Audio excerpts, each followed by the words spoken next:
Good evening, everybody. It is a great day to be back. It's a great day to be a Vol. I'm actually this isn't even fake excitement. I'm pumped. First off, we're going to talk football, legit talk football, because Tennessee football announced their first home game. Even if you don't love that, the night it's on, the day of the week it's on, it got announced. It feels real. I love it. Let's do it. Tennessee baseball welcomes number 1 Arkansas this weekend to Lindsey Nelson. And not only that, we've also got Ross Kivett on the show, assistant coach over there for the Vols. You're gonna come on and talk a little shop with us tonight. It's gonna be a lot of fun. He was really cool when we got him on the last time, so I'm super excited for this one too. Yeah, always love having Kiv on. What's his show he's been doing lately? Kicking It with Kiv. Kicking It with Kiv. Kicking It with Kiv. So we're gonna, I don't want to take his show name and throw it in here, but you get the idea. So I'm excited to get him on. We're gonna kick it. Exactly. We're gonna talk about their 10-8 win last night over Tennessee Tech. Got it made it a little interesting, to keep the fans excited. We don't want anybody going home early. That's not the way we do things at Tennessee. So kept it exciting.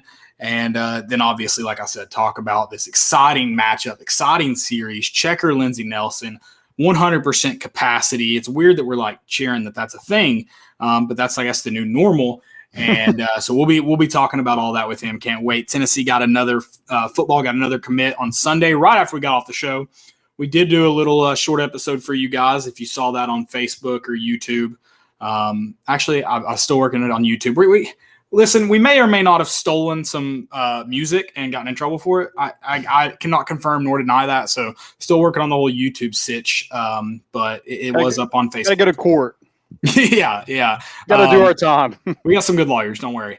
But yeah, we get that up on YouTube. We'll have our YouTube videos up on YouTube shortly too. But we did do a short. We'll talk a little bit about it again tonight. Hey, drop your questions in the chat.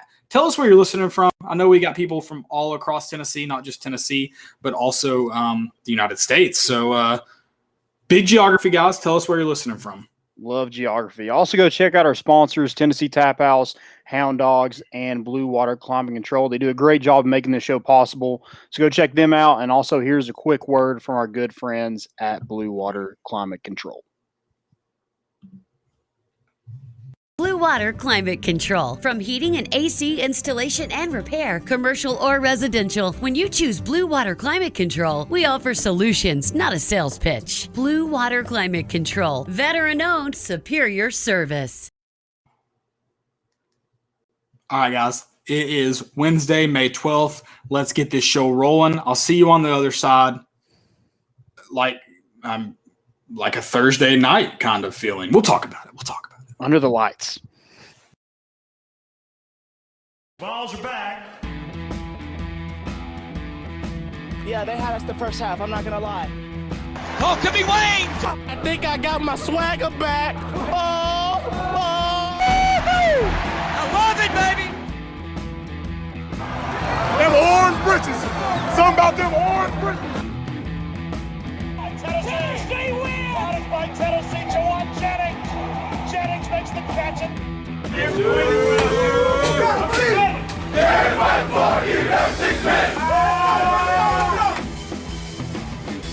just won a basketball game, and we're very happy right now. I made up my mind. I don't expect to ever look back. I'm going to stay at the University of Tennessee.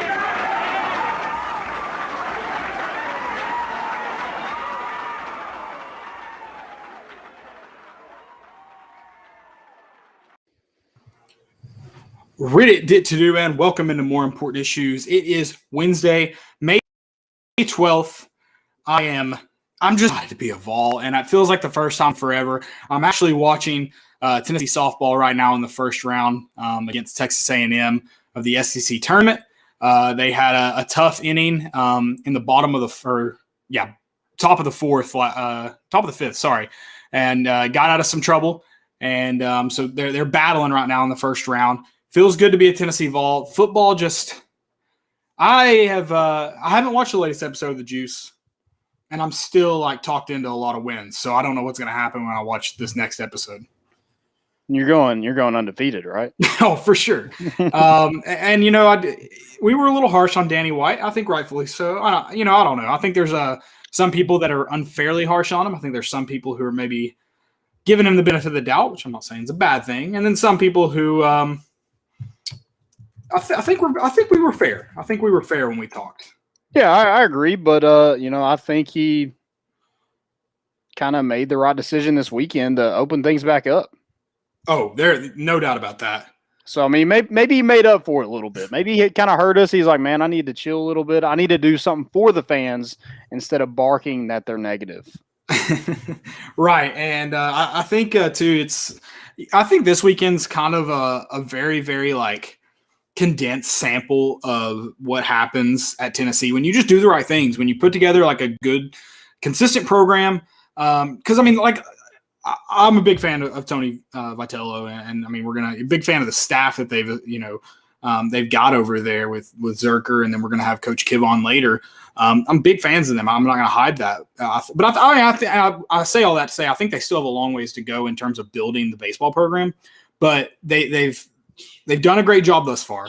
They've been consistent this year. Last year looked like in my opinion, they only improved in 2019. 2020 kind of looked like the year that they were going to explode. And now in 2021, they just I think I would not have been shocked if 2021 was a letdown from a fan's perspective, just because, 2020, it kind of felt like all the pieces were in the right place.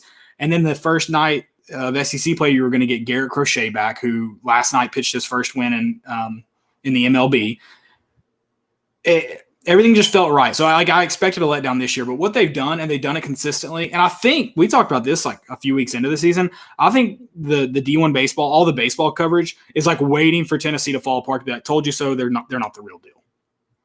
Yeah, absolutely. And, I don't know if this staff thinks the same thing. Maybe this is a question we can ask Kiv, but, I think they're ahead of schedule when it comes to building a program. 2 years ago, we were, happy about being in a regional. That was the first time we've been to Hoover in, a long time. 4 or 5 years? I think, yeah, maybe even longer than that. It's been a while. The fact that you're in the position that you are, potentially hosting a regional, maybe even a super regional, is insane. So I'm interested to see kind of his take on where he thinks the program should be and maybe where it's at, because it's far beyond what I ever expected up to this point in Tony Vitello's era.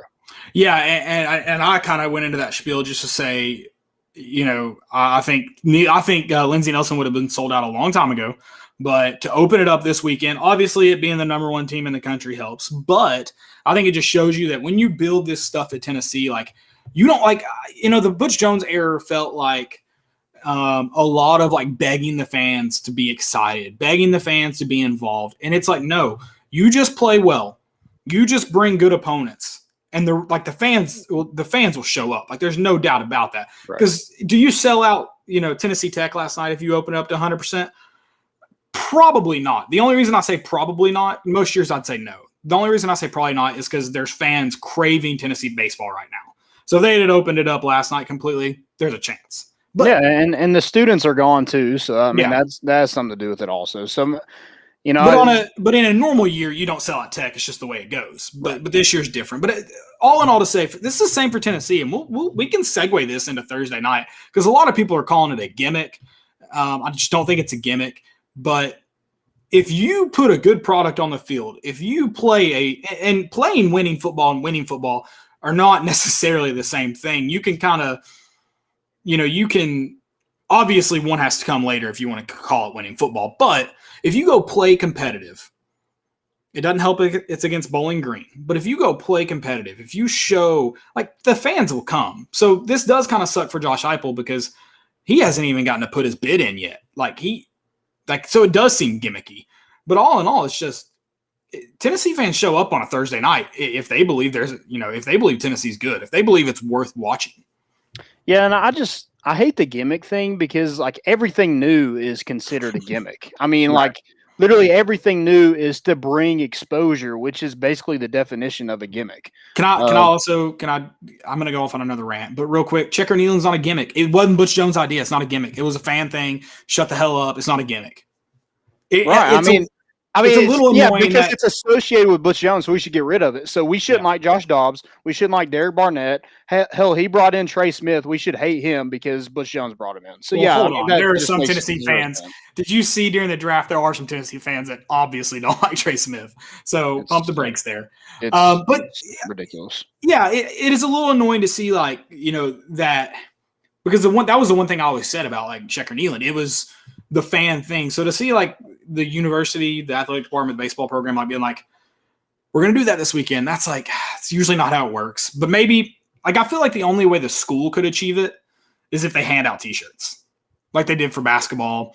I don't remember what year that was during Bruce Pearl. I believe it was Kentucky game. They handed out t-shirts and they checkered the bottom of Thompson Bowling Arena, the bottom bowl, the lower bowl. So, but yeah, it's not a gimmick when Tennessee did it against Oklahoma and against Florida. It was fan driven. So, I mean, I'm sorry. Is that not like one of the best pictures of all time? And we're really getting mad because we're wanting to checkerboard the Lindsey Nelson Stadium this weekend against the number one team in the country? It makes no sense to me. Yeah, and that's the thing too is like, you know what it all comes down to is like Tennessee fans are so battered. And I think every Tennessee fan has like, I think every sports fan has that like superstitious. Everyone does. I don't think I know. Like some of us have maybe stood in the line for the bathroom because of them playing well against Kentucky in the semifinal of the 2019 SEC championship. I don't know who did that, but I know some people would. You know, like there's the guys who don't wash the jerseys they wear to the game. That one's weird, but there's guys that do that. It's just like, so I get like, you're like, I don't want to get excited because when I get excited, we lose. When I stay mellow, we win. It's like, no, it is okay to get excited, especially when you have such a good team. Especially like, I don't know. Also, Peyton Manning's going to throw at the first pitch on Friday. That pisses me off. So that makes me mad. I mean, you can't blame it on the checkerboard. You got to blame it on that. It's Peyton. It's not the checkerboard. Do you think, like, I feel like Peyton's just like laughing at this point. Like, he's like, I'm showing up to all the big games. Like, he went to Kansas in 2020. Like, he's like, I'm showing up to all the big stuff just because. Like, I know. Like, why isn't he at the Bowling Green game? So he was at Kansas when we beat Kansas. No, he was at Kansas when we lost to him in Allen. Oh, in 2020. Yeah. Gotcha. Yeah. Okay. He may have been at that other Kansas game, but I don't know. He definitely. We only know about the games that he's at that we lose, which is all of the games he's at, Landon. Right. I want to know seriously. I do want to know what his record is. It cannot be good. No, it can't. It can't be worse than Florida. We're gonna get Ross Kivett on here in a little bit. Let's get into this Thursday night real quick because apparently this is a gimmick too. Because I don't understand. Like I would rather play Thursday night under the lights than a 100-degree Saturday at noon because that's what it's gonna be. It's gonna be at noon. I mean, yeah. When you argue that, that's a fair point. But you know my stance. Like, don't play college. I know I tweeted this. I was like, don't play college football games on any other day. Unless you're like an FCS team or a MAC team. Like, I'm a big fan of action. But, like, college football is supposed to be played on Saturday. I'm a big Saturday guy. I think the national championship game should never be on a Monday night, ever. I agree. So it's just like, people have to work. It does create unique. I said, I tweeted this. As long as we don't do it every year, I'm a fan. If you start doing it, if you start moving it to Thursday and Sunday and Monday – and we never play the opening game on Saturday, I'm not going to be happy because you know what else I love? As much as I hate the 100-degree heat, man, waking up and it being 70 degrees already, cracking open an ice-cold beverage that doesn't have alcohol in it, and getting everything loaded up in the car and, going to the tailgate spot, that's what I love. That's one of the things I love about college football. Like, without that, I don't know how much I love college football. Yeah. That might not be true. But, because I've, used to not do that. But it's just like, I'm not going to do that on Thursday. Like, it's not possible. So, yeah, I mean, it's definitely going to be more difficult for some people, like some people that live out of town. But, like, my rebuttal to that is you have till September to take off. Like, just take off. I mean, yeah, but that's just not the situation for everybody. I want to get paid for those days. Take PTO. I want to. What if I want to save my PTO for other things? We've already got to go to freaking New Orleans for Chad. That's true. That's true. We got to do that. Yeah, that's what. Like, I would the first time. Then another thing, like you get football 2 days earlier. You're not kind of happy about that. I'm not saying like I'm not all for the Thursday games because that's just not true. Like you said, I'd rather play it on Saturday, but like I'm not mad about. No, I'm not mad. I'm not mad. Thursday. I'm not mad about it. I just think I don't think it's like, and I don't think it's like unique. Like everyone's like Tennessee will be center stage. We're on ESPN or SEC Network. Most people don't even have the SEC Network. So we're not center stage. We're playing Bowling Green. Like people are like Ohio State or who's Ohio State playing? Are they playing Minnesota? Minnesota, yeah. That's a big game. Like I would watch that on a Thursday night at home. You know what I wouldn't watch? Ohio State and Bowling Green. Yeah, I would not watch that game. So it's like that argument I don't hear. That like I mean a big deal. But I guess you have one game to compete with, whereas like I mean even my wife knows this. She was like, this is all the sports packages we got with Hulu Live. And she was like, we also have the Big Ten Network if you want to watch ass. I mean, like, who wants to really watch Big Ten? But hold on. But who wants to watch Tennessee? I agree with your point. Your next point is. I would watch Ohio State and Minnesota, especially the way they are this year, over Alabama and the Citadel. Oh, yeah, for sure. So, yeah, I think, yes, the Big Ten I would prefer not to watch, but I would watch it over this. I'm just saying it's not a prime time.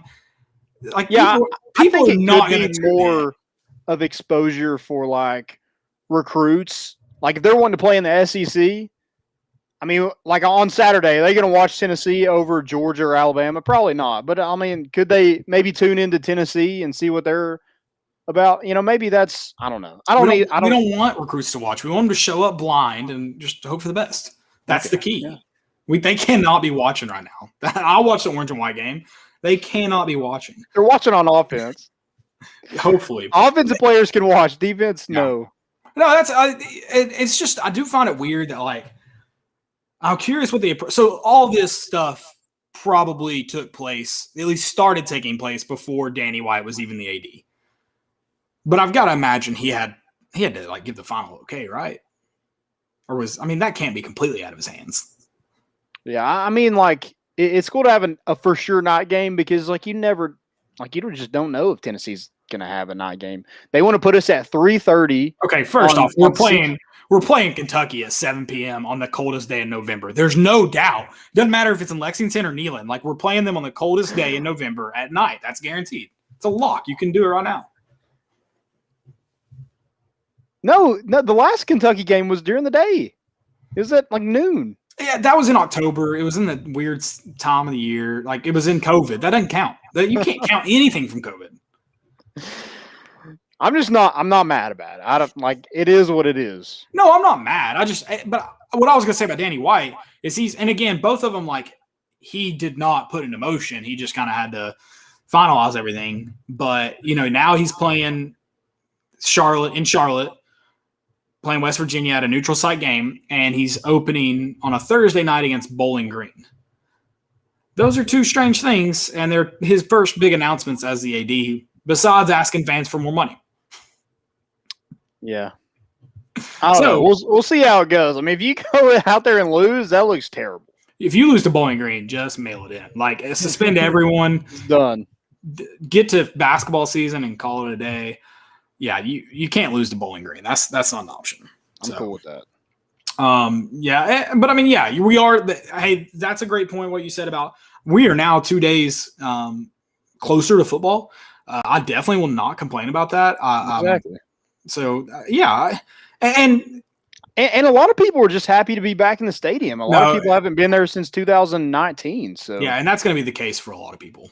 Yeah. For me, I'll be there. I don't know what the tailgating situation will look like. I don't know if I'll be tailgating. I don't know if I'll be exhausted Friday morning at work. But I'll be in Neyland. So, bro, who is working on Friday? That is a no. I mean, if you got to work Saturday and get off and then head to the stadium, but I'm taking off Friday. I'm not going into work. Okay, well then, good for Landon's. I'm still delivered. Landon's got the better benefits of the two of us, if you can't tell. So he's getting out of there, no problem at all. I'll probably be at work Friday. I'll say this: My job would not want me at work on Friday. How about that? That's fair. That's a good point. So yeah, but I am curious to see what happens this weekend if I'll make it to work on Monday. I'm planning on some big partying, celebrating some Vols wins, and we're actually bringing Ross Kivett on right now, assistant coach over at Tennessee. Excited to talk some baseball. Coach, how are you doing tonight? What's up, guys? You keeping your chili hot, or what are we doing? Absolutely. Mike Eckler, man, he's on, like, I'm on Twitter a lot. I think he's on Twitter more than I am, which is something to say. Yeah, man, his Twitter's electric. He was one of my first follows when that new staff got hired. I was like, this guy is awesome. He's always tweeting about his chili being hot, and makes me want to bring energy every day. Get a chili dog. Yeah. I know Caleb's a big chili dog guy. Big chili dog guy, especially on the golf course. Holy, I've seen your Twitter. How you hitting them? You break 100 yet? If I'm keeping score, I always break 100. If one of my buddies are doing it, though, it gets close. Nice. Yeah, I played with Chad the other day, and one of our buddies, my old roommate Turpin, they smacked me around and made me want to go practice more. He didn't take you to Getty's View, did he? No, Chad's rich now. He took me to Iguani. Oh, okay. All right. There you go. We won enough games. We're driving by the airport to play. Oh, I like that. So have you guys adopted keeping the chili hot there at Lindsey Nelson? Like, is that a saying there now? Oh, no, not necessarily. but I will say this: the new staff over across the street at football has at least my buddies in town excited, and they'll text me that, after a win, or I think we beat Florida on Saturday, and I got so many chili pepper emojis sent to me from my buddies that they're embracing it, which is good because we need that group to be good, and I think they have the right staff in place to do that. Absolutely. Well, let's switch things over. I love talking football. We talk about it all the time, but let's switch things over to the Diamond. Y'all got the big news on Monday that we're going to open this thing up and get full capacity in Lindsey Nelson. What was kind of the initial reaction for you guys when y'all got that news? Oh, juiced. I mean, these guys, they've earned it. And I know V talked about it a little bit after the game last night in his presser, that these guys have worked really hard and they've done everything that they've been asked as far as COVID protocols and class and weight room and practice. And they've shown that you should get behind them. And there's no such thing as bandwagon. That's our deal at our stadium. And it's just bringing the people kind of back in. And they've all wanted back in the whole time. And finally, they're opening it up to no one's left out. There's nobody that's going to be left off the bus for this trip, which I appreciate. Yeah, so y'all are getting a ton of wins that this program just hasn't gotten in a long time. So what's that kind of been like? Have y'all gotten to really celebrate any of those? The sweep over LSU, the win over Florida. Have y'all gotten to really celebrate any of those, or is it just kind of business as usual and we're on to the next one? Oh no, you got to celebrate all wins. Yeah, even last night. There's no such thing as a small win in this league. I was going to answer that for you because the way you all celebrate home runs, which is electric and should never change, this team lives in the moment. So y'all are celebrating them all. No, there's no such thing as a too small a victory. If you could show me a guy that has that win's just okay, then that's not a guy I want on my team. I like it's that. Hard, and this is going to go off on a little bit of a tangent, but people wear us out about some Tuesdays, and we've dropped a couple of Tuesdays, but this league is such a grind, and these guys are just so mentally, physically, spiritually exhausted on Sundays, and then Monday's a recovery day for us, that to get geared back up on Tuesday, it takes more than you think, especially when you're going to class and you're hitting the weight room and you're on game 39 or 40, but you've already played 40 or 50 fall games. It's hard to get up for those. So I think if I were to be proud, I'm very proud of this group so far, and there's more to come. But one thing I really am proud of is they don't take Tuesdays off, and they don't take any day off for that matter. So to answer your question in a tangent, we celebrate all victories, and we welcome all victories as well. We just try to be 1-0 every day, but we'll be 1-0 in anything. There you go. I'm using my old lady's standing desk right now, so I'm kind of awkward, but I haven't moved that much, so that's a 1-0 for me. I got the TV tray set up, so I mean we're on the same page. We're good. She just came in here to try and help me push it down, and it won't go down. So I'm like, well, screw it. We got to do it here. We got to do it live. Exactly. And you opened it with, "Is your chili hot?" I know your chili's hot if you're standing. You can't. Oh, dude, my feet are killing me. We had practice today. He's running me around all over this place. And now I can't even sit in this comfy chair she's got. I love it. Hey, so and you talk about this is kind of going into the celebrating the victories. What is it like? Because I know when you all have had the success you've had, and as a coach, you're always looking to fix something. I mean, as a player too.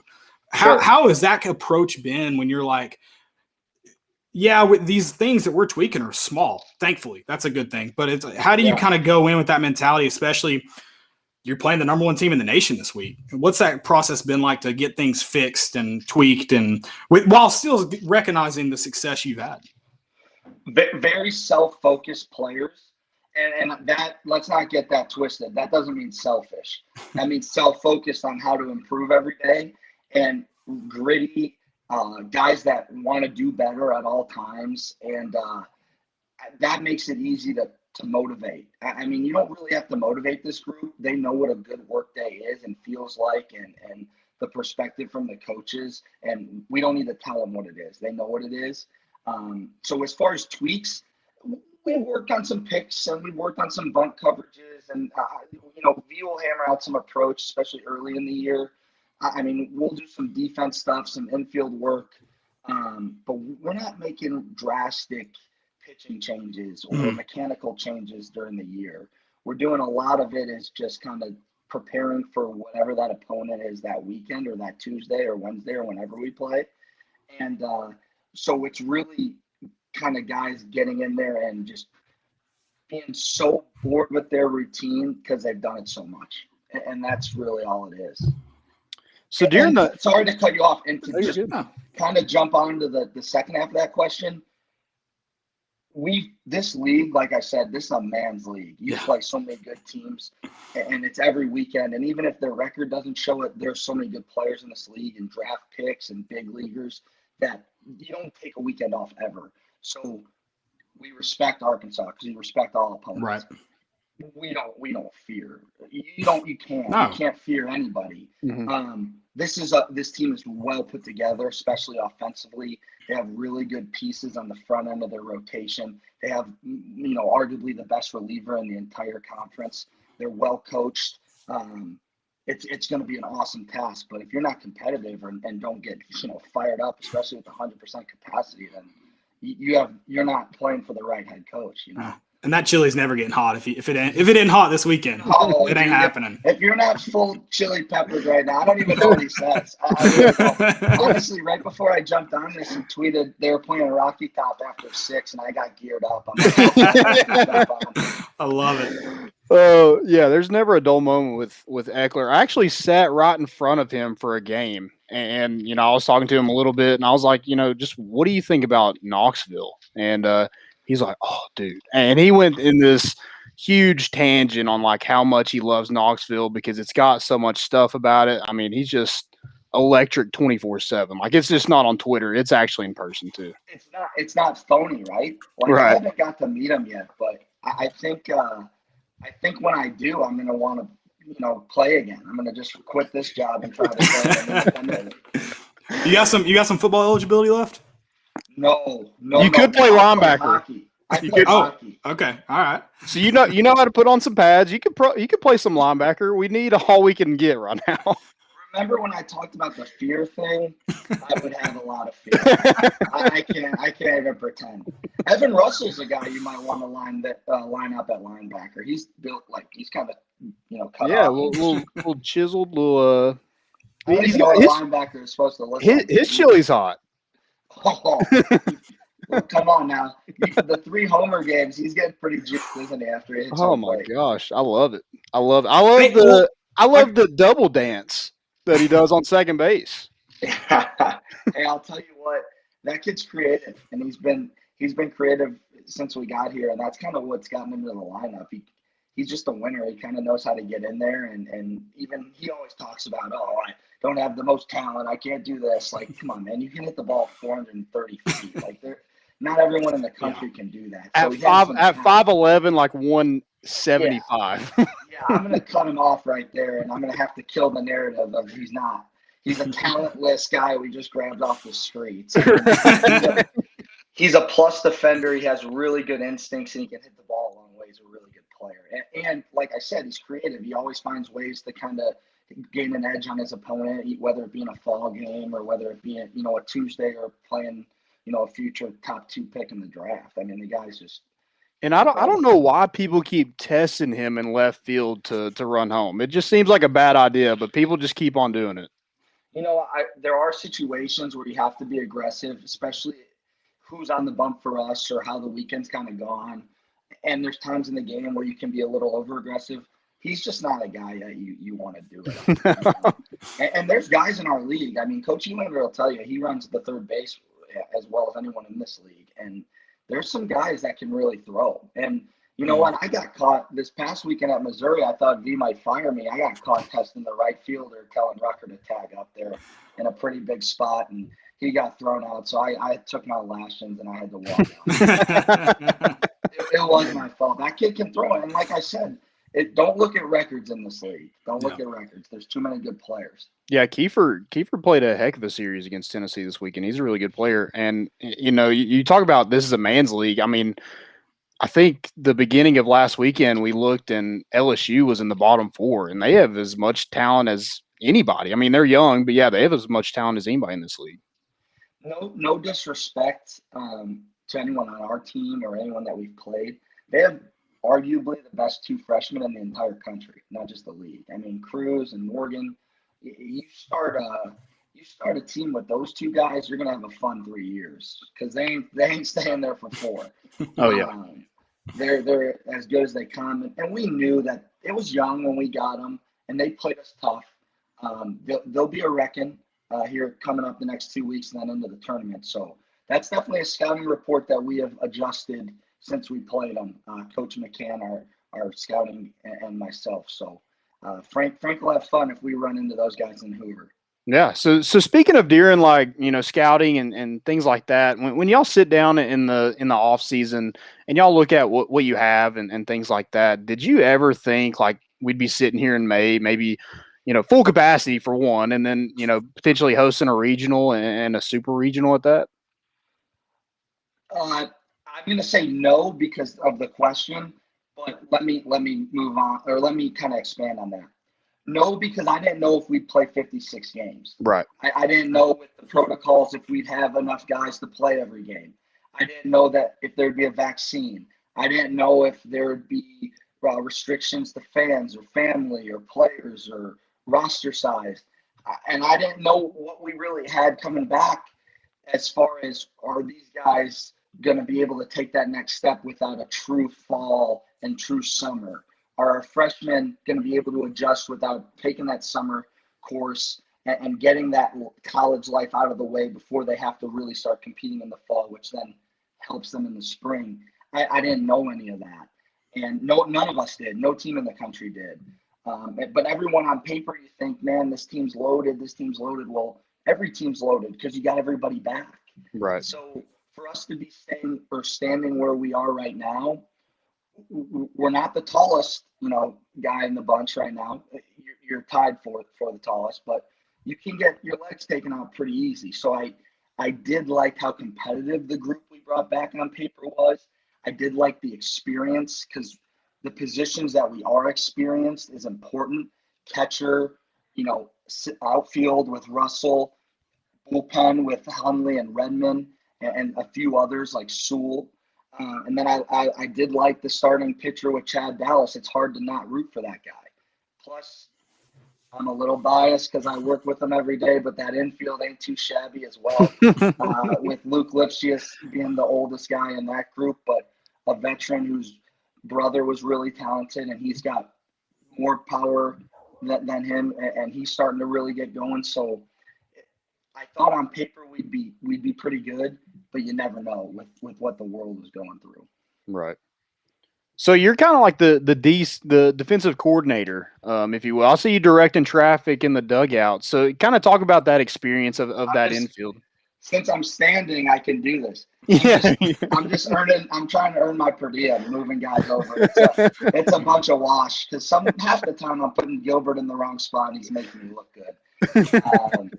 So, no, I do. It's important to Frank, and he's, I mean, again, I'm biased, but if you can give me a better pitching coach, then I'd love to see the resumes against each other because I don't think there is one. Right. And I've learned so much from him, and not just on positioning, but reading swings. And I really took pride in defense when I was playing, especially in college. So I've always liked that aspect of baseball, even though it is a little bit slower of a game than, say, football or hockey or, whatever, basketball, where defense in basketball isn't even emphasized anymore. But a good, like you said, you're talking about linebackers because you know what the game is. It's becoming more athletic because the kids nowadays, this generation of kids had to be created in tubes. It's incredible how talented they are. They're all freaky. I mean, Jordan Beck is a freak in nature. You know what I mean? Yeah. Max Ferguson is athletic as it gets, and it's like, how do you prepare for teams like Florida and Vanderbilt and Arkansas and LSU and so many others that have a bunch of freaks, and that part I've learned the most about from Frank, and he simplified it to the best he can, and it's fun to kind of navigate traffic. I wish they didn't put the camera on you so much because it kind of looks like, look at me, but really I'm just doing the stuff they're telling me to do and putting my own kind of twist of signals to it.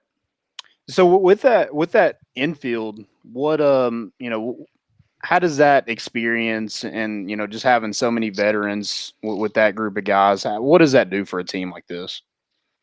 Well, it starts in the middle, and those two guys are roommates and best friends, and their chemistry is pretty real. I'm talking obviously about Spence and Ferguson. Rutgers probably got, I'd say, top 5 games played in the SEC, and you could fact check me on that, but he's played every day since he was a freshman. So he's got experience in the league that, I mean, not to crush Max, but not necessarily, he didn't play a lot. He got hurt against Kentucky when he started to get some SEC at-bats when he was playing first base as a freshman. And Liam has never played in this league, and Luke Lipsius has never been healthy. So this is the first full year that we've had this group really together, and Rutgers kind of the catalyst on experience, but the two guys loving each other like they do in the middle, it makes it easier. Not to mention they're pretty good athletes, and they bring plus tool sets as far as how they move, but it makes it easier to run a unit when they like each other, surprising enough. Yeah, and they're you mentioned they're roommates, and then they're 1 and 2 in the lineup, and then I know they're with each other all the time. So I'm sure there's those brotherly fights, but yeah, it's all love in the end. I don't do the Aussie's not much of a fighter. Now I'm going to use my phrase of "don't get it twisted." Booker will be proud of me, but don't get it twisted. He's a killer in between the lines, but he's not much of a fighter off. It's kind of his mentality. I think that's what makes him so good. He's just so laid back. Yeah, and Tony V kind of talked about his, not getting national exposure in his presser the other night, and what if you could give your pitch on what makes Liam Spence so special? I mean, the kid, like 0-2, 3-0, I mean, whatever the count is, it doesn't matter to him. He is the same facial expression, same attitude every single time. So what just makes him special? Oh, consistent. You hit it on the head there. But how about toughness? I mean, playing through a lower leg injury for 3 weeks in the middle of the SEC season and not missing a beat as far as with the bat. Teammate. I mean, guys just love him in the locker room because they know he's playing for the name across his chest or the power T or however you want to put it, that cliche. It couldn't be more true for him. But when you know what you're going to get every day, it's so much easier to coach that. No mood swings, like you said. It's just steady Eddie at all times, smile on his face. Whether he'd be attacking rehab or some recovery stuff, or whether he'd be doing some extra stuff in the infield or taking his swings in the cage. You same guy every single day. And honestly, it would be call whoever you need to call the cops if he were to change, because something is drastically wrong. And not to give him too much credit, he's got 2 older brothers, one pitched in the big leagues, and his family is one of a kind. And he's been raised that way, where you take this game and you respect it and you take it seriously, but you play it really hard and you play it the same way, no matter what the score is, no matter how you're going, no matter how you feel. You do it the same way, the same pace, your way all the time. Yeah, and I've got a question about this series. So this weekend, 100% capacity. It's this isn't a baseball question per se, but I don't like too much baseball. 100% capacity. Emotions are going to be high. This team has attitude, and I think it's because of the head coach. He's got some attitude to him. Oh, yeah. If you had to, and I think too, there's some strategy to the ejection of the head coach. I think has he only been ejected once this season? Just once, and that was kind of, I don't want to get fined because I don't make any money, but that one was not emotional. Necessarily the classiest ejection from the guy that threw him out. Yeah, it was just it's emotional. He was walking away. You don't throw somebody out when they're walking away. No, that's what we would call in professional baseball. So if the SEC is listening to this is strictly on professional baseball only. That is a cowardly way to do it. You don't throw a guy out when he's not looking at you. If you have something to say, you make sure you say it to him. He turns around and then you point to the tallest cloud. But you can't do it that way. But to answer your question, the strategy on it, there's times where you're trying to fire the boys up. Yeah. How do you rate his? So obviously that ejection, can't do much about it. The boy behind the plate wasn't going to help you out. But how would you rate his ejection game? Because there is some strategy. You know what? I think he is so direct that I don't think these umpires they don't process it fast enough to actually throw him out. So when he actually hits you with how he feels right off the jump, you're like, hold on, did he really just say that? And next thing you know, he's on to the next point, and then he's off the field. So I think he would like to stay in all games, but he is not going to sit there and let his group, who he loves more than anything in this world, take a beating or take abuse or take, get cheated.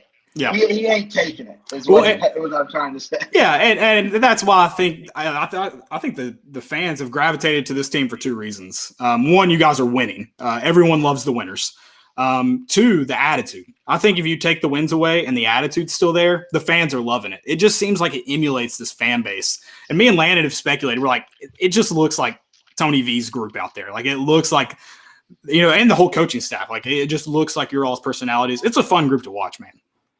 When you walk into a building and you don't have to change who you are to fit in, it's powerful. And not to get deep on you, but there's not one player that walks in there and thinks, oh gosh, I have to tuck my shirt in or put my phone away or do this like it's class. You get to be yourself. Personality is welcomed, but hard work is mandatory. You know what I mean? Like, right. Yeah. I mean, you can't be who you are and joke around and be, loose guy, but not put the work in. And he's got that steady balance of keeping everything loose, but also making sure that we're focused on the task, whether it be in practice or a game, that these guys really have bought into. And you want to talk about attitude. He's got a lot of it, right? Well, so does Drew Gilbert. Does Evan Russell. And so does Chad Dallas. And I think he did a really good job of putting together a group that emulates what he's, truly bought in since he started coaching. And that's attitude will overcome some deficiencies, and that's happened. I want to talk about Drew Gilbert a little bit because I was watching him. I mean, I've watched him all season, but like watching him on the mound last night, and he's just like, when he walks, he's always like on a mission. He's always like in a hurry. Is that just him 24/7, just on a mission? Like, this is what I'm doing. This is what I'm here to do. Oh, he's a psychopath. He is. And I don't think he'd be offended at me. I think he'd take that honestly as a compliment. Right. Because he's a psychopath. And you know what? It's crazy because a lot of the times where it may look like he's on an umpire or a guy from the other team or a teammate, it's on himself. And that's the craziest part about it is, I mean, there's been times this year where I've told umpires, like, hey, when you have the plate tomorrow, if Drew ever does any of the stuff you're seeing, it's not about you. He doesn't care about balls or strikes. He doesn't care if it was close. He doesn't care if it wasn't. He's not mad at you. He's mad at himself. So you don't ever throw this cat out because he's never talking directly to you. Mm-hmm. And they're like, no, seriously, people have told us that have had you guys before. And I'm like, I'm not lying. I mean, there's plenty of guys on this team that you could be like, this is what our team is. I mean, not many guys have more guts than that cat. I mean, he ain't afraid of anybody. He ain't afraid of any situation. He ain't afraid of any task. And he does it very well.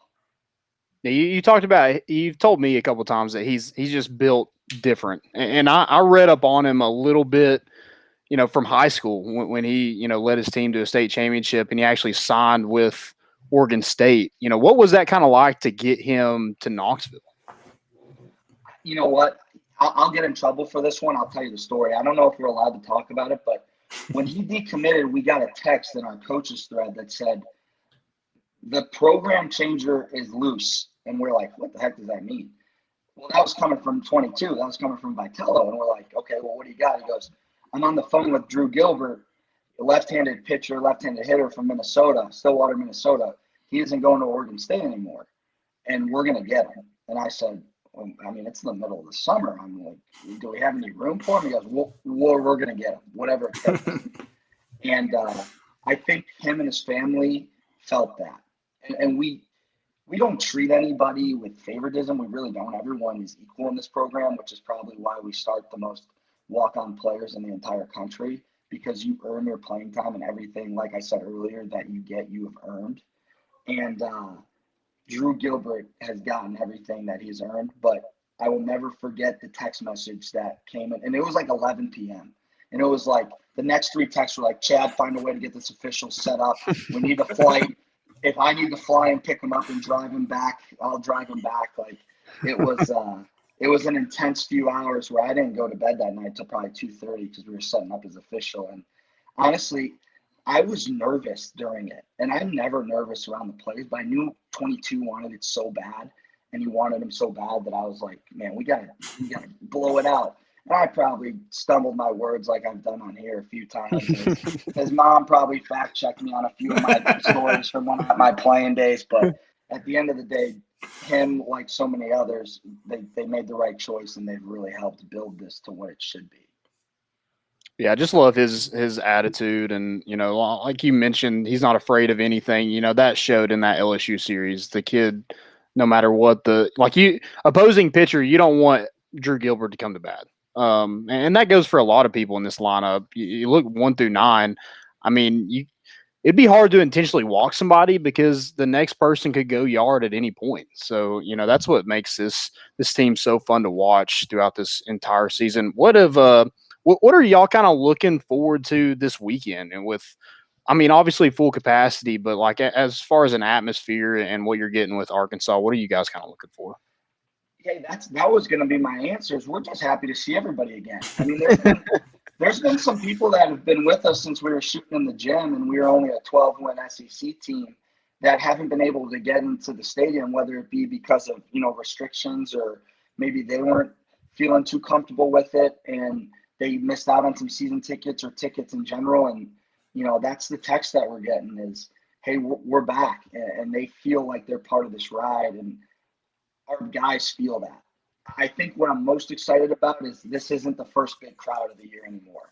Right. And I'm not. Yeah. That's not an excuse. That's not an excuse. The Club West that's a really well coached team with a lot of good players, and we played them tougher than the score, and ran into a buzzsaw, probably a top 2 pick on Friday night, and then got after a guy who's going to be a top 2 pick the next night, and then just kind of ran out of gas. But like he said, I think we ran out of gas more emotionally. Now our guys have been through it, and they know what it takes to have a full weekend of this, where ball fans are awesome, man. I mean, they're incredible. I mean, they're so passionate, it freaks me out. Like, I need to change my address or my email or my, like, hey, guys, we got picked off first base. That's Rucker's fault, not mine, okay? I love it. I love it. Don't come take my puppy. But I think honestly, what I'm most excited about is that these guys can handle a 3-round fight, and that's what it is. It's not like football. It's not like basketball. It's 3 rounds, and if you get 2 of them, that's awesome. That's what you play for. And I think now our guys know, hey, if we want to win 2 of these 3, I mean, just all-out heavyweight battle, you got to keep the emotions steady Eddie, like you're riding in a jet ski, not like a roller coaster, you know? Yeah, and I'm glad you mentioned that Vanderbilt series. Obviously, you're fans first, so I'm biased as crap, and it's just the way it goes. But I think a lot of like the national guys were waiting on that Vanderbilt weekend, going, we can finally drop Tennessee. The talent's not there. They're not quite with Vanderbilt or the Arkansas or looking across the country, whatever. And the Vanderbilt series arrives, and yeah, you drop them, but you were in there. You were in those games, and those games are tough. They're emotional. They're really emotional. Mistakes are highlighted because you got good guys on the other side that, to take advantage of them there. And but the fact that Tennessee hung around, I think a lot of guys, you're like, oh, they lost. You walk away, they lost. But anybody that watched that series is like, this team's for real. And I think it turned a lot of people into fans of Tennessee baseball. I know I've been following along the I'm going to forget their name now. What's the new podcast, Landon? Kicking It with Kiv. No. The new baseball podcast. I do love Kicking It with Kiv, but there's a new we'll get that one in later. But the bat flip. No, the new pod, like the national baseball. Yeah, Landon's plugging them. I'm plugging everybody. I don't like what. It's some new national 11.7. 11.7. Like those guys, yes. I've been tuning into them, and they're Tennessee guys now. And you guys are just the way you all play. It attracts people, man. And everyone saw that Vanderbilt series and was like, "This team's for real. Let's ride with them." Well, when Gilbert hits a homer and he flips his bat into the third row, it's easy to get. Yeah, I mean, did he give baseball, making baseball fun? Did he gift that to the Vol Creatures? Hey, man, he basically might as well have. It would have knocked their funnel out. But I think I do think there's some love still to this day for teams that play it the right way. And that doesn't mean, hey, you punch a guy out in this league in a big situation, go nuts. No, yeah. You will never see our team led by our guy, our 22 will never ever get after a guy or a coach or an opposing team for showing them up. You're not showing them up. You're showing emotion, which this game needs more of to get 11.7 on board, or to get, the average, baseball fan on board with, especially with the Vols. So I think one of the more exciting things about kind of getting some more pub is just these guys, again, are being rewarded for their efforts since August. Yeah, I think it goes back to that personality too. Like you guys just welcome that, and Vitale was one who he jumped on the when they won that game. I forget who it was. It was probably LSU when he jumped on the pile. I mean, that's awesome. That's what you cheer for. That's what people in the stands want to see. Sure, and I again younger staff, so we're a little bit more. We're not as disconnected from when we played. Mm-hmm. And, dude, we get geared up. I mean, I jumped up basically my 13-inch vertical, not really like 3-inch vertical, on the third Russell home run. I mean, how could you not?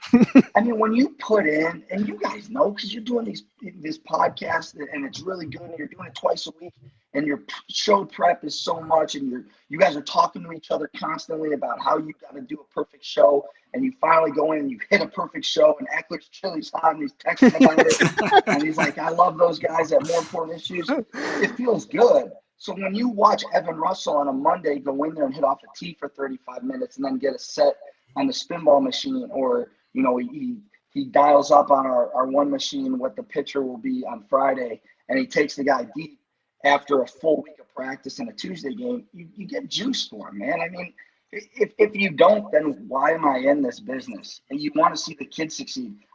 This isn't about me. I had my chance. Did not work out. But now I get a chance to help these guys hopefully work out. And when you get to see hard work come to a head, there's no better feeling. I mean, and 22 tries to hold down, like, poised on his thing, like when he's standing there. Inside, he knows how much work that kid has put into the weight room, nutrition, academics, practice that week. He knows what goes into it, and inside he's just beaming.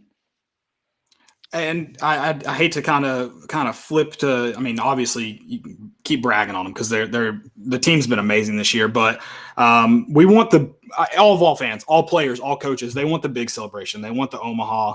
They want to win it all. If you had to look at this team, looking at this team, because I'm sure the way you all evaluate them day in and day out, you in the back of your mind, whether you say it or not, you're thinking about the big one. If this team goes to Omaha, what's one thing that you're going, we've got to figure this out? Or do you think it's just, hey, keep doing what we're doing, and if we take care of business, if we do what we need to do each night, it'll all work out? Oh, no cop-out answers. I'm not the head coach. So I like it. There you go. I was just giving it to you in case. No. We got to find a way to get the 2 or 3 outs between, let's just say, Cheese and Hundley.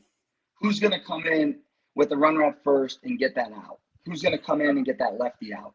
Who's going to come in and, it's the 5th and Chiefs is maxed, and we need 6 outs to get the Hundley? Who's going to be that guy? The other thing I would say is who's going to get the big 2-out hit with the bases loaded? Mm-hmm. Hey, we get just as many statistics as you guys get. We know how many we leave on. Not a huge deal in our opinion, because when you have traffic on the bases, more times than not, it turns out in favor of the home team or the offense.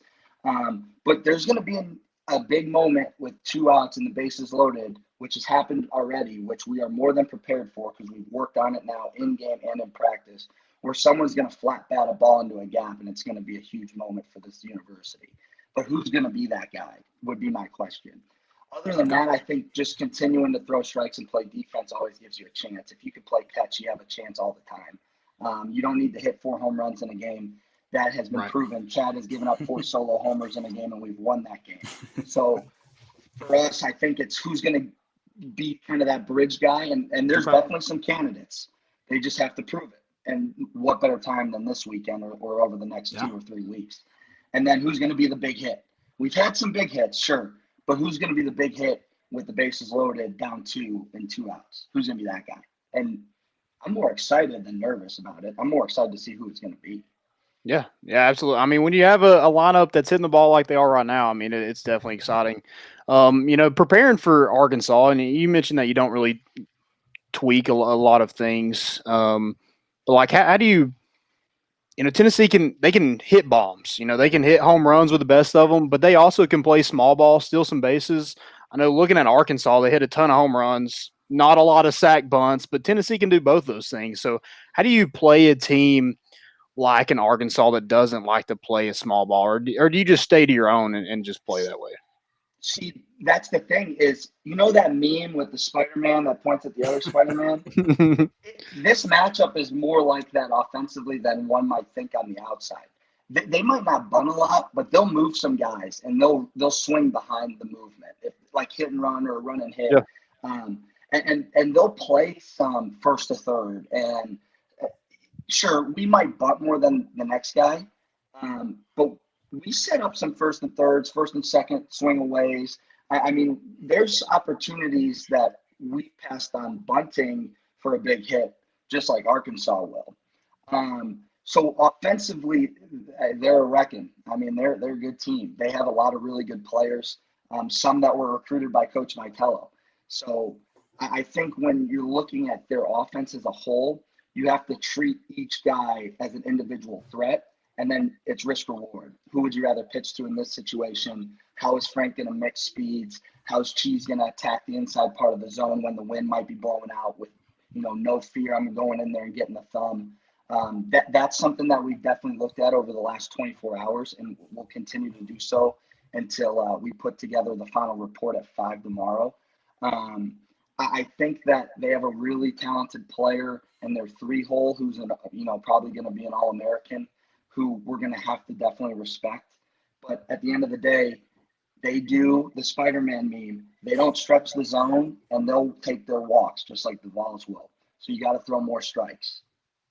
Yeah, I think this weekend we actually passed them in walks for the SEC lead. But yeah, just you mentioned it earlier. You leave some runners on, and that's always been more.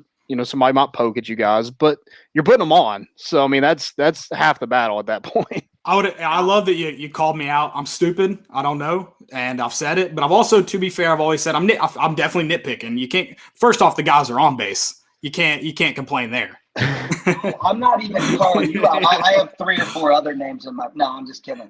No, it's a fair criticism. I'm not. We like criticism. You guys have never met Frank. Hey, I'm dumb though, so you don't have to. And hey, I have seen you on Twitter calling some people out too. Well, I'm always there to retweet it. Name calling. I don't like name calling. I do not mind criticism. I don't like name calling. Remember, these kids are 19 to 22 years old. You were that age once. There is some growing pains, but now when you win, it's easier to teach when you win, Absolutely. So that specific instance, which I'm smiling at, that happened after a win, so I had a little fun. But and just know every Vol fan was on your side. Like, there's just no doubt, just so you know. Hey, I will say this. I went to a university, and not to smack talk people, but there wasn't as much, media involved than there is here, and I welcome. I think everyone works really hard. I think the one thing I will say about the traffic that we have is we grade out players differently. We think kind of like Waterboy, batting average is the devil type deal. We grade players out. So when you take a walk, it's almost like you hit a double with our group. And traffic is good. But like I said, and where the criticism is fair, we need to start knocking down those runs now late in the season. Early in the season, I get it. It's you playing with tension and you want to do great. You want to get to a hot start. Well, now throw every statistic out the window. Nothing matters. The only one that matters is the left column. So however you got to get it done, you just got to get it done. And I think that's truly bought in, like you saw yesterday. That was for 7 innings. That's what this offense can do, especially when they get 390s. Yeah, just kind of leaning on people. They scored that, first 4 in the first, and then kind of had a run or 2 each inning up until that 7th, and then, Tennessee Tech just had a couple good innings. Yeah, Coach Elander, who does our hitting, has a statistic that he holds dear to his heart, and it's a quality at bat. And when you grind a pitcher out for 9, 10, 11, 12 pitches, you might not get on. You might even strike out. You would qualify for a quality at bat because the guy on deck just saw 8, 9, 10, 11, 12 pitches. And what do you think usually happens when that happens? First pitch, double, or first pitch homer, and he looks like the hero. But really, when he's coming in the dugout, he's giving a huge hug to the guy in front of him, like, you set that up, like hockey assist, It's probably Liam Spence. He's had a lot of those quality at bats you're talking about. Oh yeah, he's definitely the first one that comes to mind. But don't look at the batting average on Luke Lipsius. His hard contact rate is like crazy high, like with the highest on our team. And he's had so many quality at bats where there's no success attached to him that we count as a win. So he's another guy that gets a lot of hugs. Obviously, Max has been playing a lot better here of late and just playing ball, being himself. He's so athletic. And Jake Rucker's the next guy that comes to mind of a guy that's like, damn, he's always in this quad sheet. Like, he's always getting 3 or 4 a night. And whether he gets a hit or not, it's like, man, he is a pain in the rear for these pitchers. Yeah. So. Well, I've got one more question. It's actually a favor. I got nothing else. Perfect. So with the new success, the new fans, Chili's hot. Chili's always hot. New fans, new stadiums in talks. Money's coming in. Sure. I hope you all should be your staff. The staff that you guys have on campus have pretty much built this from. I mean, it's a phoenix from the ashes. You all should be a part of the new talk. So I'm gonna throw it in for you because don't know if I'll ever get to talk to Danny White. We need right field to be we need it number one to be general admission, standing room only, Tequila Tuesdays. I don't know what you got to make it happen. Why do we have to have? We should do that tomorrow or Friday. We should. That would get that crowd. Tequila Saturdays. I'm liking it. I'm at tequila every day, but definitely I think you talked about it your first time on celebrating your game there for was it when you were in Michigan? Is that right? Yeah, I was in Traverse City. That was I got the phone call to come here the next morning. And I was hurting, boy. Oh, was I hurting? Chili was not hot that morning. I think seriously though, I mean Tony gets paid the big bucks to help make that decision. So maybe we shoot him a tweet on the Twitter he never uses and see if they respond. Yeah, I need the general admission, need the right field rowdies. It needs to get that is a right field's a forgotten area anyways as it goes. So let those people just get rowdy, man. I think you got to leave the legends. See, you got to connect them somehow because the legends them behind the dugout. Yeah, they got to be on the. That's the problem, man. That's the problem. Is right field should be loud, but they do such a good job. You don't want to take them. Don't want to put them too far out there. Hey, I'll say this. I know school's out, but they did a great job, man. Yeah. They were. They got a hard time on Twitter from some opposing fans, but they were pretty classy for the most part. They were. Here's what I liked the best about them. They would self-police. So if there's anything that was in the gray area or across the line, they would self-police it, and they would get rid of that person, or that person would have to take a lap or sitting in and off or whatever it was. But I will say this: with the full capacity, there still are student tickets. So if there's students that are in here or still in town that want to come and support, we'd love to have you.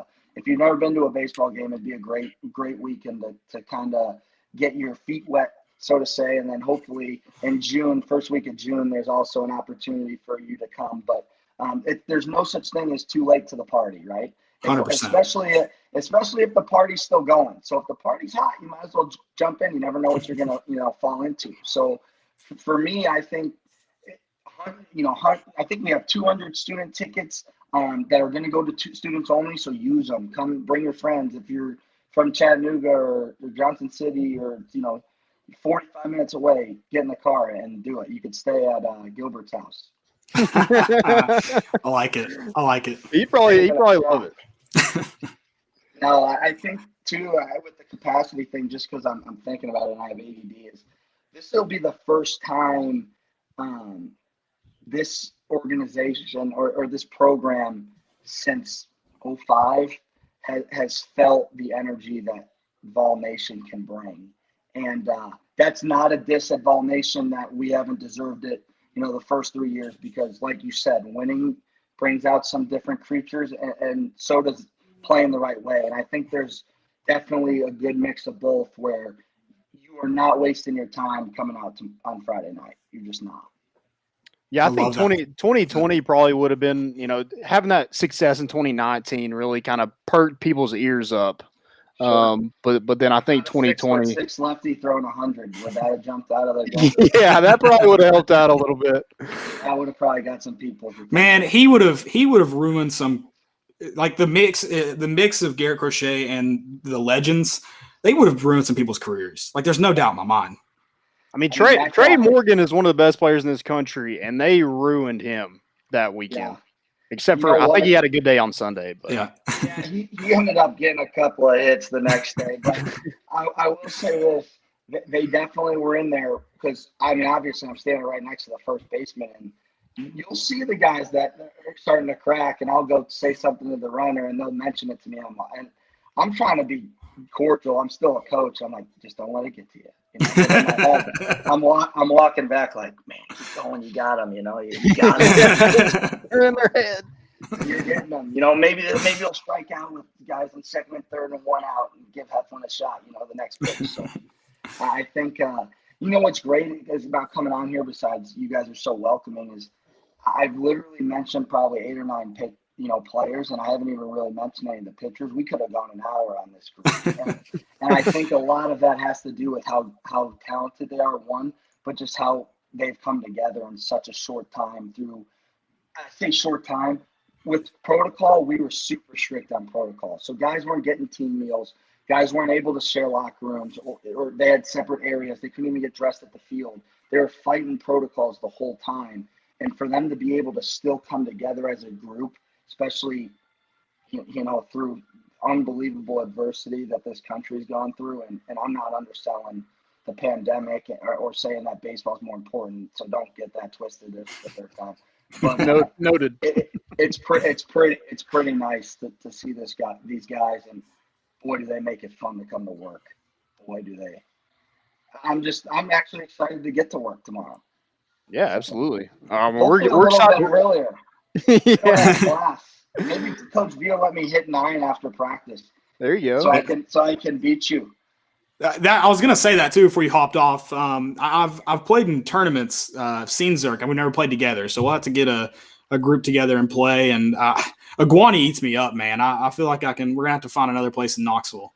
I mean, I could pump the recruiting bends here and let everyone know how nice Knoxville is, but us three know the golf courses are so underrated. I mean, we've played 4 or 5, and some are a little bit cheaper than others, but I mean, the places in Knoxville, they do such a good job of keeping them together. And I've yet to have a round where I'm like, man, that course was choppy, or boy, this course sucks.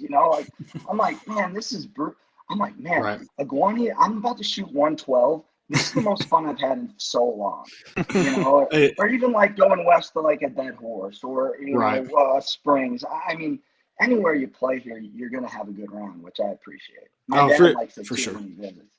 Perfect. And I'm actually a member up at Sevierville, so you'll have 2 nice courses up at Sevierville. Oh, I played there. I actually, shout out to my buddy. He had a hole-in-one first time I played there. Dang, what hole do you know? It's the par 3. I think it's like 5, where you have to kind of shoot it, and it's a little bit elevated on the hill. And we were playing the tip, so he had to go. Don't make fun of him. I think he might have checked down a driver, but he hit it early and it skipped in. And I went bonkers, where the people are like, "Hey man, you gotta still chill out." I was like, just got a hole-in-one. Yeah, I'm not chilling out. Yeah, that's awesome. That's a free game at like any putt place. Yeah, I'm calling Jacqueline for a ride home or an Uber. I'm not. We're going to the clubhouse, boy. So. But I really do appreciate it, guys, and I take up way too much of your time. These people. We enjoy it. I mean, we don't have anything else to do. I've already got you on the calendar for another, because you said you can go another hour, so we got just talking pitchers. Yeah, we could. I mean, there's quirky. Like, our offense has some energy and has some attitude, but our pitchers are just weirdos. Like, they all are. Like, everyone's like, Huntley's so calm, and I'm like, yeah, because he's a zombie. He's a weirdo. And like, you got. What about is Kirby? What about Kirby? He seems to be great kid, man. But hey, he built in, like, he's cowboy hat, boots guy, mustache, like he has some swag to him. Great teammate, man. And that's kind of how you judge these guys. Is like, if you're not going good, or if you're not in there, what are you doing on the bench? And Kirby is involved in every single pitch. And he does such a good job with being a good teammate. And I think, I mean, not to get weird about karma or something, but the baseball gods they give you a little bit more in your favor when you're a good teammate.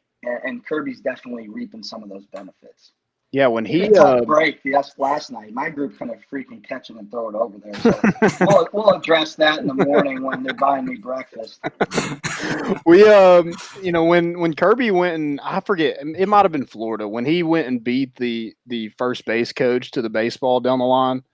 I mean, ball creatures, they went nuts. I was like, oh man, that's awesome to see. Yeah, you know what? He's just a great family. Brother and sister are close to here, but he's from North Carolina. Actually, I think he's from South Carolina. I have to double check the shit. Know your team, dude. But all I know is he's low maintenance, whatever it takes, coach kind of guy. And you need to have some of those, and you also need to have some F off Kiv like Drew Gilbert will give you. Yeah. So you have a good mix of this group. Love it. Well, you got a busy schedule, especially with postseason play, but then you got, some camp sessions starting up in June. You want to talk about that a little bit? Yeah, I'll hit that. I think we're just excited because the one thing about youth camp in this area is you get to meet all the kids that eventually are now in high school and they're tearing it up.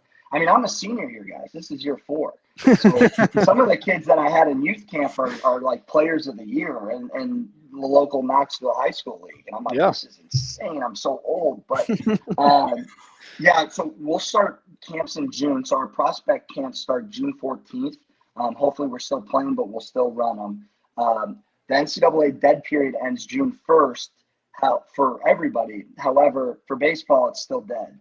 The first week of regional is a dead period, and they're keeping it for some reason. Like, it's been dead for almost 16 months, but who cares about volunteers? So we'll open up June 8th, and our first camp will be that next Monday. And then we'll have one Thursday and Friday, which I titled Post-Pandemic Party, which is 8th graders to like seniors. And then we have 3 weeks of youth camp, bang, bang, bang, the last 3 weeks of June. July is loaded. And I think, I don't have it in front of me, but it's almost every day in July. So if you're interested, TennesseeBaseballCamp.com. My email's on there. You can get my email on the website if you hear this and you want to shout me out. But it's more for our managers. It's more for our student assistants, our grad assistants that work so hard, that have been doing this thankless job for free, and they're doing it at an elite level. So hopefully they can come and make your kid's day, and then we can, reimburse them on the back end. Yeah, it's just a great opportunity for, prospect camp for one thing, and then just, the kids, they see this excitement around the program, and, I'm sure that that's going to be packed full of kids. I sat in front of 2 kids yesterday, and they're like, can we stay all 9 innings? I mean, what 6-year-old kid is wanting to stay 9 innings at a baseball game against, no offense to Tennessee Tech, but on a Tuesday, a midweek game? Well, it's the kids that want ice cream and hot dogs. They're the ones that want to stay all 9 innings. Yeah, it's been great, man. Hey, I mean it. Like, I say it, and I'm biased, obviously. I think this is the best fan base in the country, but it's been awesome. Even at limited crowds, it's been awesome. And you're meeting so many new people. But one thing I will say is one of the benefits of our camps is that campers get to see our place. And we've done so much to it over the last 16 months that just coming and seeing it is worth the price of admission, in my opinion. I might have to pay it and take. Me and Caleb will take some ground balls in the infield, take a little infield, see what happens. Hey, that's what those managers get paid the big bucks to do, is hit the ground balls. I'll be sitting in the chair. With a bucket hat and SPF 150, making sure I'm not getting any skin fragments here. No, but. Another unique thing, if you don't mind me jumping in here, is our prospect camps. Our head coach is more involved than probably anybody, on staff at our camps. I mean, he's running around. He might as well just participate. How involved he is, and he doesn't miss a minute of it. So it's really neat to see the head guy who's, you can search his salary and his resume of wins, but he's involved in every single one. He doesn't care what time they start or what time they finish. He's just choose to be there. And same with our whole staff. I mean, Coach Elander hasn't missed one, and he's away from his family more than anyone on the road recruiting. And he makes sure he comes back for our camps. And obviously, I don't know if Frank's left his office since he got the job. So I don't know if something's going on where I need to ask him, but I don't know how much HBO Max he can watch in that office anymore. He needs to be doing an Arkansas report and sending it over to me. That's awesome. Excellent. Well, hey, kid, we really appreciate you coming on the show. Yep. Always a good time. We'll have to do it, all the time. Yeah. We'd love to. Hopefully, the NCAA gets it right here at the end of the week, and we're in that group where maybe we could chat it up before the first regional in Knoxville. But that's getting way ahead of the game. I'm focused on Friday, 1-0, Coach V. I'm focused on breakfast, and then I'm focused on practice, and then I'm focused on making sure that I'm eating the Sono after. No free ads, but Sono on Thursdays for the Vols. And then I'm 1-0 on my sleep, 1-0 on my breakfast on Friday, and then we'll go from there. There you go. Hey, don't tempt me with some Sono. We're big Sono guys, so we're all about the Sono taco. Is Thursday Singo? Oh, Thursday's Sono for the boys, especially if they have a good work week. They have a good work week. There's some queso and churros. Zerker's bringing it up. That's awesome. That's what Coach Gibbs bringing home is some churros. We're not afraid to get after him here. Hey, talking to two South Knoxville guys, so of course we love to hear that. Exactly.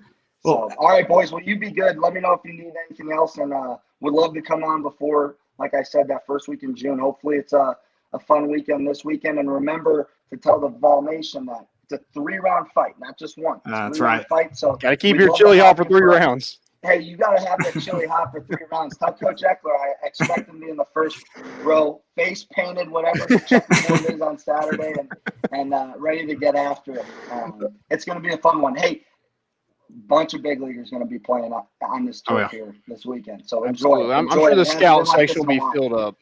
It will. It hasn't been like this in a while, so you need to enjoy it. Don't be critical until after. Okay, name call me because I'm making a bad decision. Yeah, and take it up with the first base coach. Take it up with the first base coach. I make all the bad decisions. Okay. All right, man. Well, I appreciate it. Good luck this weekend. Always. Thanks for having me. See you. See you, man. And that was Coach awesome. Ross Kivett. Dude, like, should we just end the show? Like, I don't even know if we should do. Like, we're gonna have to extend an offer for him to be the third co-host and just bring him on full time. I don't know if Tony V will give him up. I don't know, but we're gonna have to figure out. We'll drop the contract stuff tomorrow. Find a way. Good teams find a way, right? Yeah, that's right. Hey, I'm gonna grab my phone charger while my laptop charger about to die 100%. It's not on 100%. Let's talk Dejon Terry, though, committed to Tennessee. It happened right as we got off the show on Sunday night, but let's talk about that real quick. Yeah, so just a big get for, you're talking about big. He's big. 6'4", 320 is what he's listed at. I think he's, right around 310 at one point. But a guy that's only played 1 year of high school football and just kind of found his way at Kansas. Apparently – Rodney Garner recruited him at Auburn, didn't work out, and ended up at Kansas. But, I guess that relationship just stayed intact. And so when it came the opportunity that, Rodney Garner was at Tennessee, I think Dejon Terry was, all for it, all ready to go. It seems like he's in shape and he's put the work in. And, that should be all that you need to know. If Rodney Garner's willing to, re-recruit you at another place, I think you're going to be just fine at Tennessee. And good point. It's a good point. Yeah. We talked about trusting him a little bit on Sunday. Re-recruiting. Yeah. I like that term. Yeah, and maybe that tells you something about the Jay Hardy situation. Didn't go after him. That's 2 defensive tackles that you've gotten in the past couple weeks. So I just don't think if they're going to get another transfer, I don't think it's going to be on the defensive line. So probably Dejon Terry is probably your last guy. But yeah, just a guy that, had some success at Kansas. He had 14 total tackles in 2020 in that shortened season. Is, big run stopper. And I think he's got a little bit of he can move a little bit, kind of that Elijah Simmons-esque, just carries his weight well. And, I think he wanted to play in the SEC, and he probably wanted to play out of high school, but, it didn't work out at Auburn. So ended up at Kansas, but wanted to get back in the SEC. And, I'm excited to have him because it's on the defensive side of the ball. Number one. Hey, take all of it that you can. Don't short any of it. Really hot. God, my chili's as hot as it's been all week, so I'm pretty fired up. A little warm. Yeah, so it's gonna be a fun, man. It's gonna be a fun weekend on Rocky Top. Just enjoy it. I jokingly about the don't critique. Seriously, just enjoy it. Yeah. Like this is like even where I think Tennessee's program keeps improving. Just enjoy it. Because these kind of weekends, even when you're really, really, really good, don't happen all the time. So, yeah, it's going to be an electric atmosphere for sure. Yeah, I wish it would have came a little earlier with students not being there, I think that that prevents some of them coming in. But yeah, I think it's going to be a great weekend for baseball. You got Peyton Manning, and you can say what you will about his record at Tennessee and stuff like that. But the fact that like a guy like that realizes, what this is, I think it's huge for this program. Absolutely. Absolutely. And Lady Vols, they have two, bottom of the ninth, down one. They've got 2 on, 1 out. Oh, I mean, we're talking like Ross Kivett was talking about who's going to be that guy that's going to get a hit in the bottom of the ninth. Who's it going to be? Because I mean, Tennessee needs this right now. They're down to number 10 seed Texas A&M. I didn't see how A&M scored. They had to score in the 8th and the 9th. Are we the 4 seed? We're the 7. 7 seed. 7 seed. So that's happening right now live. Hey, do we have any questions? Baseball, football, anything? I didn't see any questions. I don't think we got any in the chat. Just got a couple Go Vols, beat the Hogs comments here. Kiv's awesome. Love having him on. Always appreciate it. Yeah, I mean, someday we're going to have this round table where we just have a conversation with Zerk and Frank and the head guy and I meant to talk a little bit. I was curious if hopefully Zerk defended his high school teammate's honor after Evan. I like to think maybe that spurned Evan Russell's second 3 home run game. If he told him, he's like, it's no big deal. A kid from South Doyle did it. So it's true. Yeah. Cody Hahn. Okay, so let's go into we got a new little segment. I don't know what you got for this, Landon, because we're still kind of working out the details, but we got what's trending. The only thing I hate about this show, it's the only thing, is that I'm on it, and then also that we only get to do it twice a week. So we kind of miss some things that happen on late Sunday night. We almost missed the Dejon Terry commit. I almost missed it. But thankfully, it happened before I went to bed. It seems that it's never happening during our show. It's always right after we're done. Or right before. We get the right before often. We're like, we'll put that in or change that topic. It's after we've tweeted out our outline and then something happens. You're like, okay, well. Exactly. So I did want to catch the stuff that happened on Monday, Tuesday, and then obviously today. And then maybe we'll wrap it around a week depending on how big things are. But we got stuff from, I don't know, maybe Landon's got stuff before Sunday, but I've got stuff starting from Sunday night. So I'll run down a list here. You stop me if you really want it, or if I need to clarify anything for you, because maybe I got some stuff on here that you missed. I don't know. Okay. So my first one is what's trending, Colin Sexton's nuts. I don't know if you saw it on Sunday night, but Luka, little nut tap, just, cup check on Colin Sexton. Actually got ejected for it. Tennessee just scored a run. They scored 2. They scored 2? They scored 2. Get in. Ball game. Walk off. Walk off triple. I think she ended up getting a third. Does that get scored as a triple in that situation? If they throw home and advance on the throw? I think she got to triple when they were to third when she was throwing home.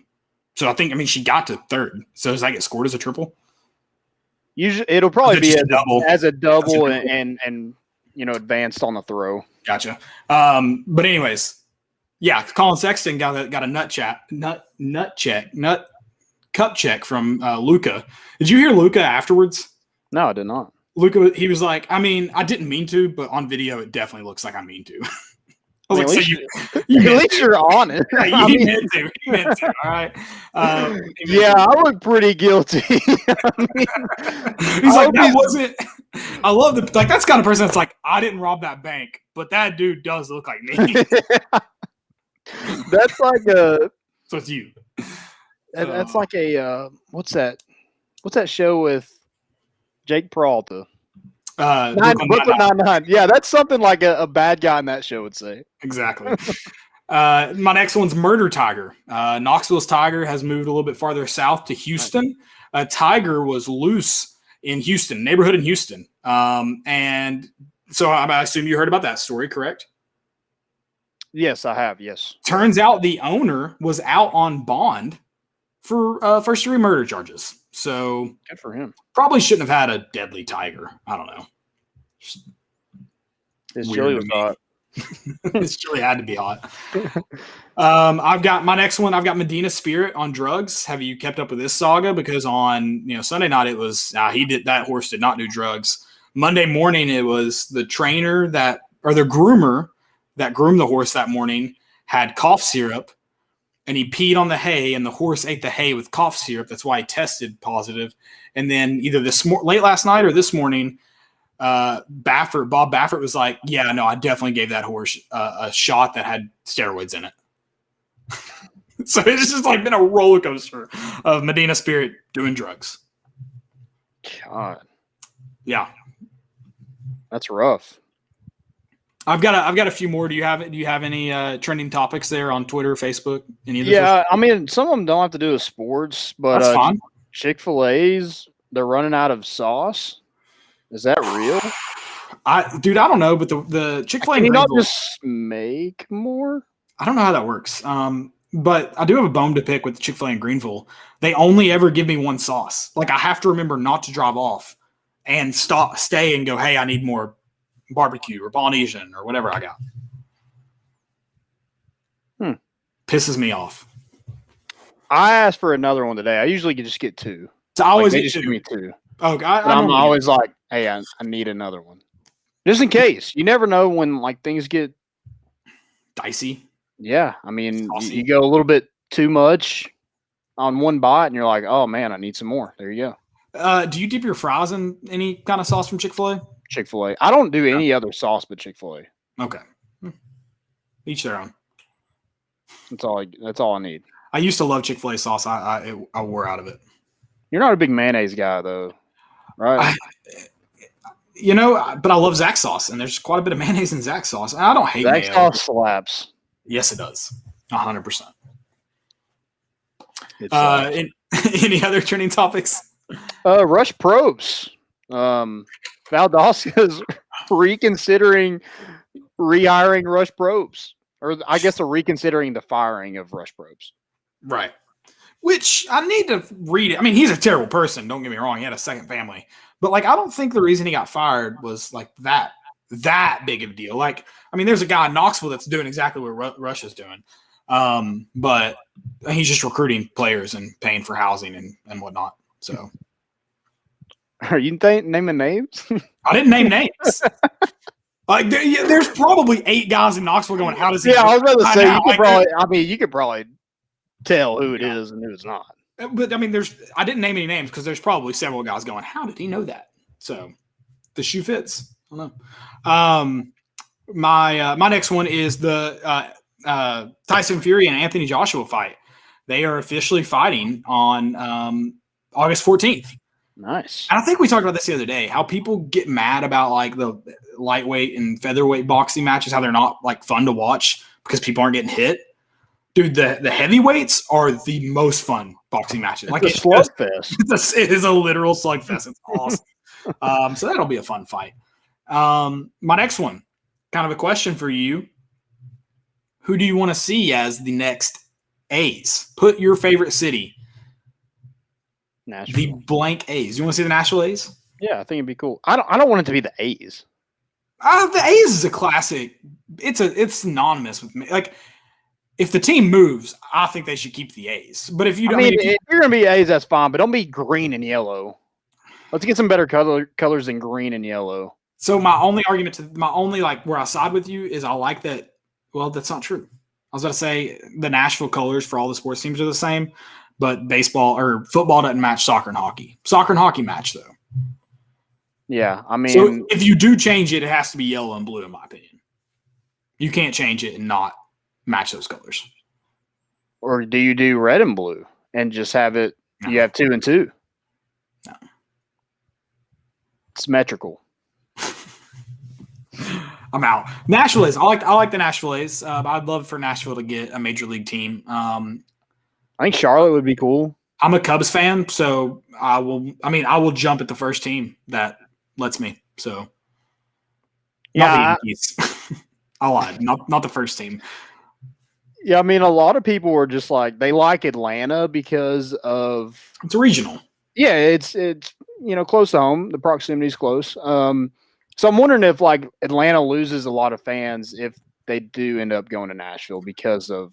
I think the only fans you would lose, maybe some in East Tennessee, but I think only Middle Tennessee.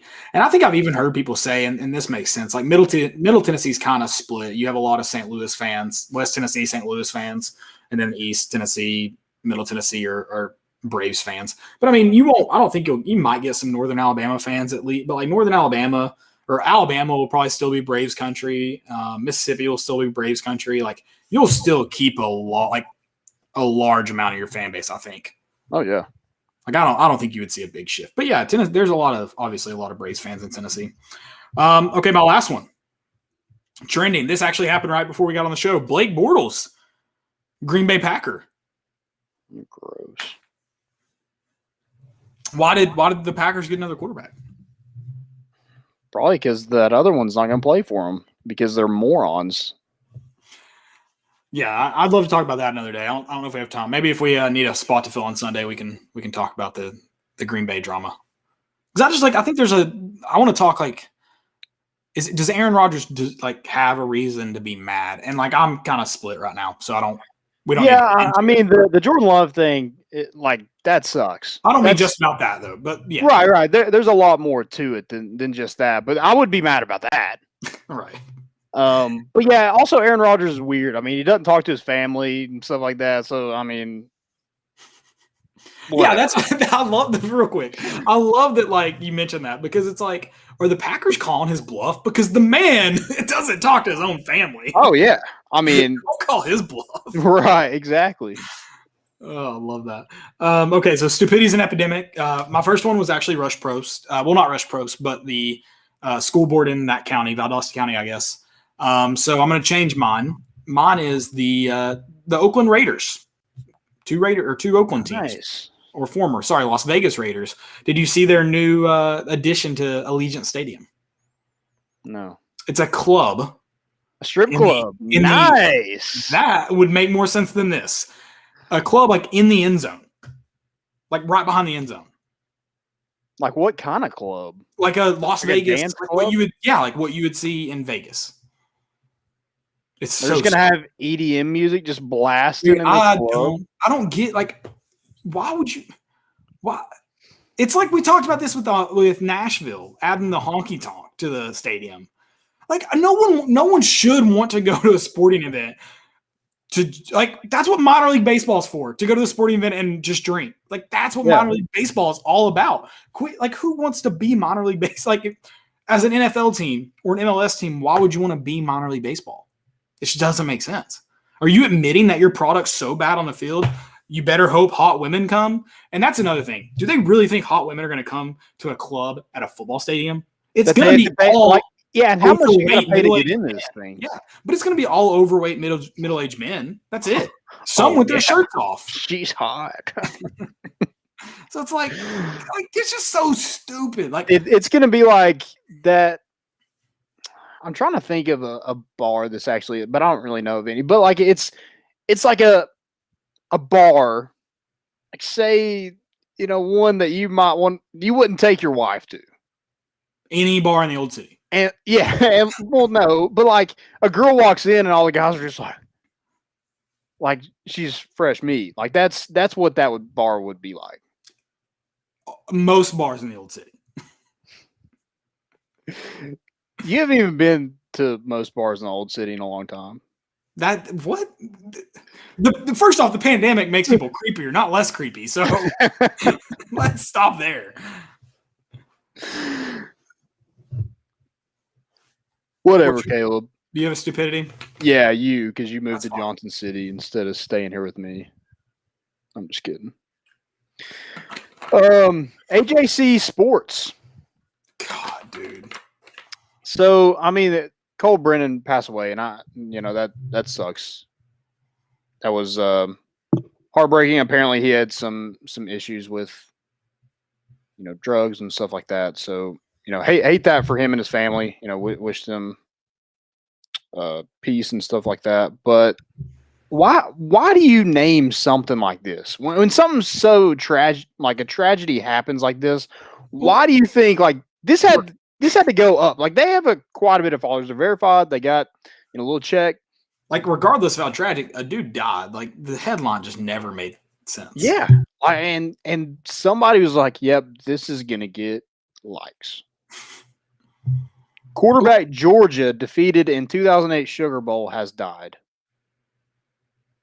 Really? And, dude, it's just it pisses me off for so many reasons. Like the fact that people clicked on that article, I think I did, just to see who wrote it and didn't even have a name on it. It's terrible, dude. Well, then they changed it. Did you see that?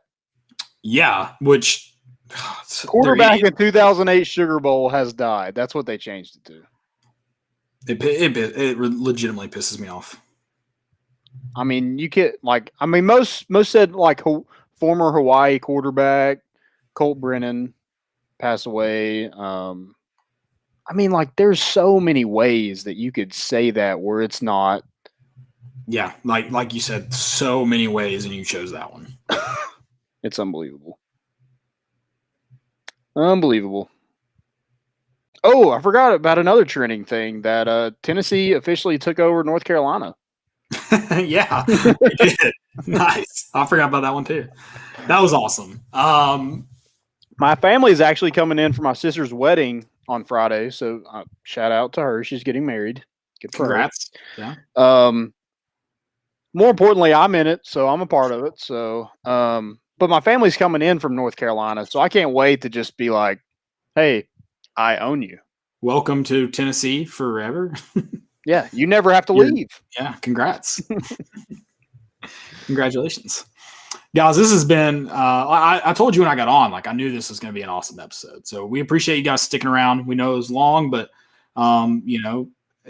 length doesn't mean quality. We know that, but it was both quality and quantity tonight, and those are always fun.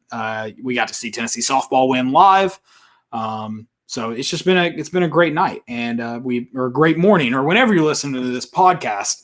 We appreciate it. Make sure you check us out on Twitter, Facebook, YouTube, wherever you listen to your podcast, Spotify, iTunes. Make sure you check us out there. We appreciate you guys listening, coming in and hanging out. Hopefully we see some of you guys in Knoxville and Lindsey Nelson this weekend. It's 100% capacity. Like Kiv said, just come and enjoy it. It's going to be a great weekend. Yeah, and they're Checker in Lindsey Nelson Stadium. You know, people calling that a gimmick, whatever. Dude, you're going to wear orange and white anyway, so just wear the color you're supposed to wear, and it'll be just fine. It's okay.